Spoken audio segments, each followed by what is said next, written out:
మనం 70,000 కోట్లకు చాలా అంటే చాలా లాగుతూ ఉంటే కూడా జరుగుతూ ఉంటే ఈయన 1,26,000 కోట్ల రూపాయల సంవత్సరానికి నేను చేసేస్తాను అని చెప్తా ఉన్నాడు.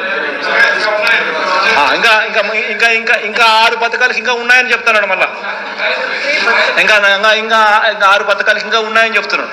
అంటే నేను అడుగుతా ఉన్నాను అధ్యక్ష, అంటే మనం 70,000కి కష్టపడతా ఉంటే 1,26,000 ఇప్పటికే మళ్ళా ఇంకా ఇంకా ఇంకా ఏదో చెప్తానంటున్నాడు.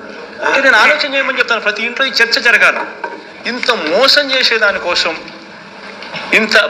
చేసేదానికోసం ఈ దుర్బుద్ధితో ఈ బుద్ధితో ఈ మాదిరిగా మోసం చేయడం ధర్మమేనా? ప్రజలను ఇంత అబద్ధాలు ఆడడం, ఇంత కుట్రలు పనడం, ఇంత మాదిరిగా మోసం చేయాలనే ఆలోచనతోనే మోసం చేయడానికి కోసమే ఈ మాదిరిగా ఒక రంగురంగుల మేనిఫెస్టో తీసుకొని వచ్చి ఈ మాదిరిగా మోసం చేసే దిశగా అడుగులు వేయడం ధర్మమేనా అని అడుగుతా ఉన్నా. ఆలోచన చేయమని అడుగుతా ఉన్నా.